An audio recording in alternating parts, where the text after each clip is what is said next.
Características de la distribución espacial de la población.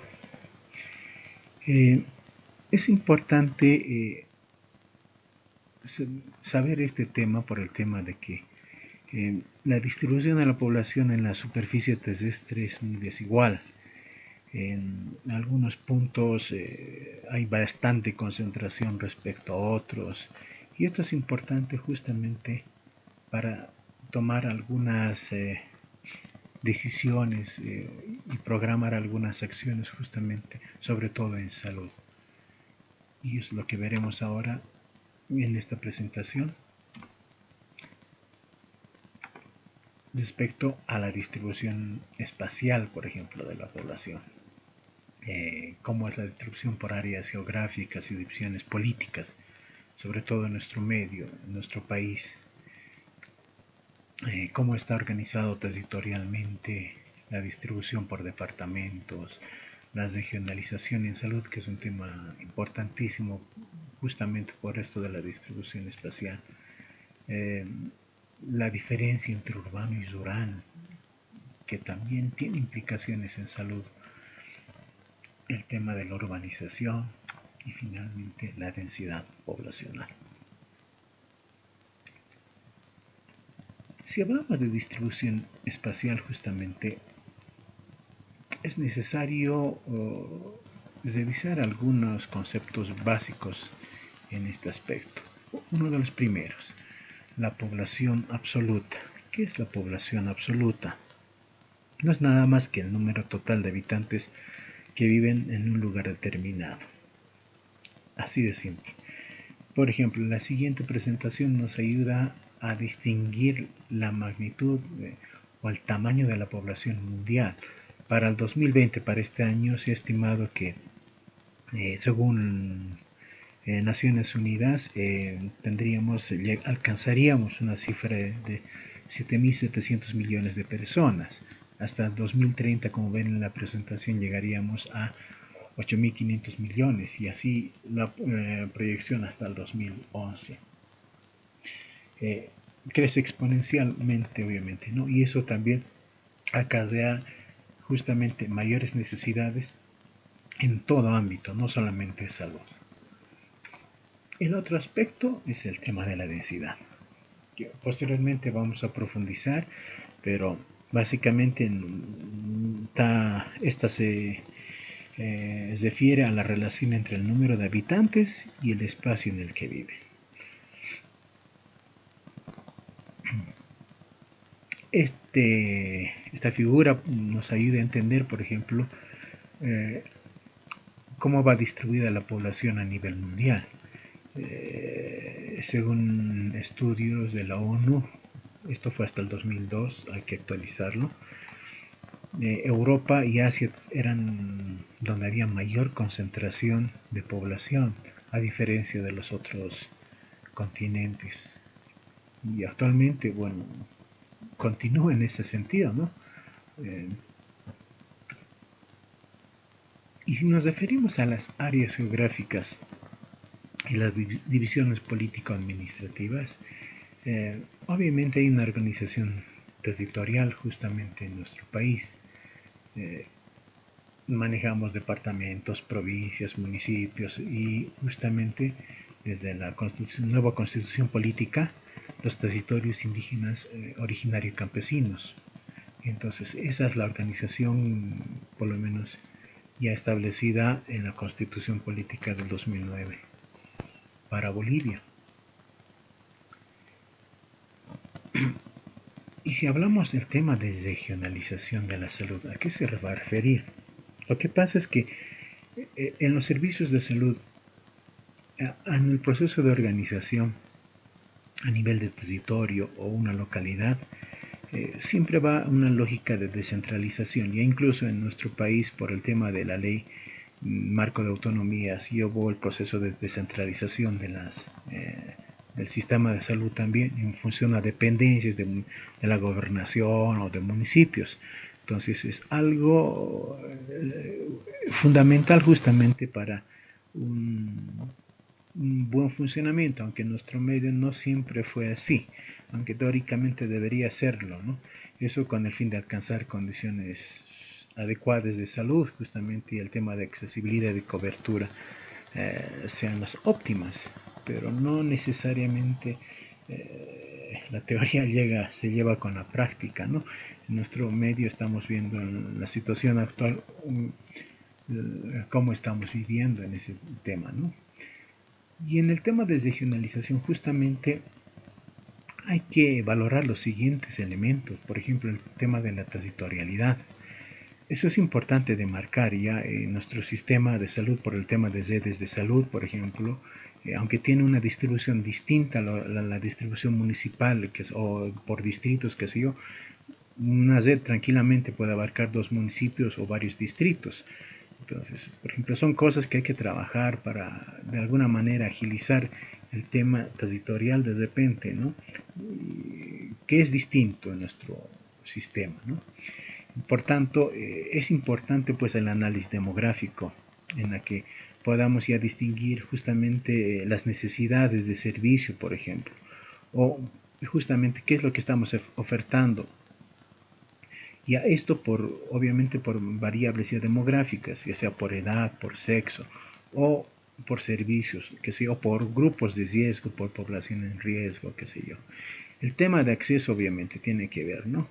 Con el tema geográfico también, con el tema cultural, con el tema legal, hasta justamente ahora que estamos con esta pandemia, con el tema económico, que son limitantes para el tema del acceso a salud.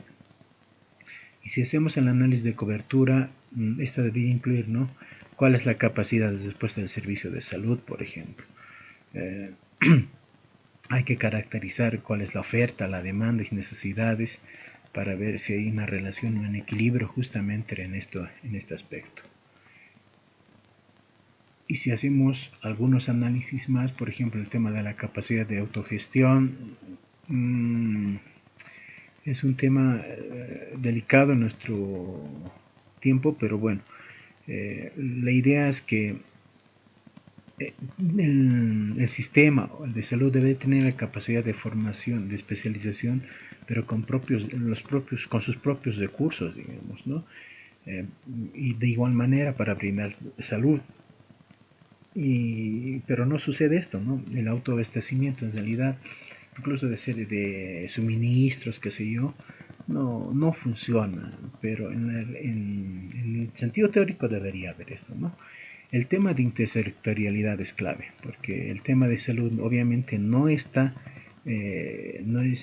privativo solamente de salud, es un tema que involucra a varias disciplinas como también a la sociedad misma, ¿no? El tema de analizar la delegación de autoridad y recursos también es un tema importante por el hecho de que las actividades, ya sean planificadas o no, las coordinaciones, las prestaciones de servicio justamente, eh, tienen que ser bajo un sistema, si quieren, de un proceso de delegación de funciones que lleve a un desempeño óptimo justamente para el manejo de recursos y eficacia y eficiencia obviamente en los resultados, ¿no? Y eso va a llevar a que haya una unidad de mando sólida, ¿no? Y las acciones sean pertinentes para ese cometido en todo caso. Otro aspecto importante es el tema de la residencia rural y urbana. El tema, por ejemplo, en zonas rurales, ¿cuál es la característica? Que los medios de transporte y los servicios, por ejemplo, municipales, qué sé yo, o algunas cosas básicas como la luz eléctrica, agua, son pues no necesariamente óptimas. Peor en el tema económico, ¿no? Hay un tema pendiente todavía en ese aspecto. Peor en el tema de educación. Obviamente una zona rural ya demográficamente se va a caracterizar porque la densidad poblacional va a ser baja. Ya las actividades económicas y de empleo ya están bien identificadas, que es justamente el tema de siembra, o relacionados justamente a la producción in situ, ¿no? O la agricultura en algún caso. Y por tanto la disponibilidad va a ser muy reducida en estas áreas, sobre todo en nuestro país. Obviamente en la área urbana la densidad poblacional va a ser muy alta y hay una alteración justamente incluso del medio natural por el ser humano, ¿no? Y el tipo de crecimiento en algún momento ya es vertical, ya no es horizontal, con la construcción de tantos edificios, por ejemplo, en nuestra ciudad. Incluso el costo de terrenos, el costo de un área destinada a la vivienda se eleva bastante. Obviamente que la concentración económica es importante y los servicios obviamente también son mejores. Pero así como son mejores, también el costo de vida aumenta en diferencia de una zona rural. Entonces son aspectos que hacen a cada uno y hacen también que haya o son insumos importantes para la planificación.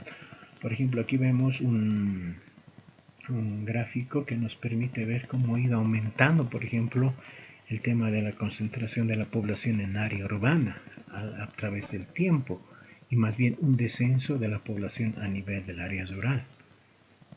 Entonces, ese proceso también a largo plazo va a tener consecuencias justamente en aspectos económicos de salud y de educación. Un término que se utiliza bastante es el de urbanización, que está referido al aumento de la proporción de la población que reside en zonas urbanas.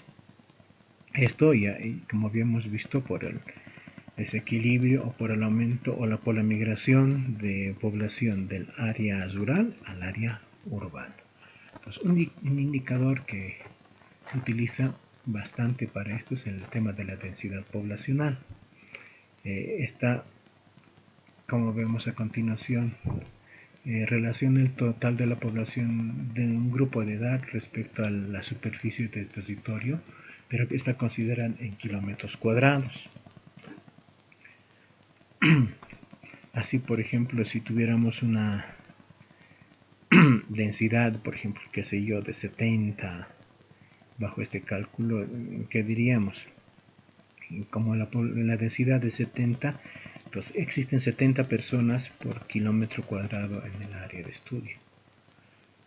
Eso nos permite saber cuál es la capacidad de la superficie territorial que todavía tenemos disponible, ¿no? Eso son cosas importantes y obviamente, como decía al principio, relevantes por el tema de que no hay una homogeneidad en la distribución de la población definitivamente en todo el planeta y de igual manera en nuestro país. Muchas gracias.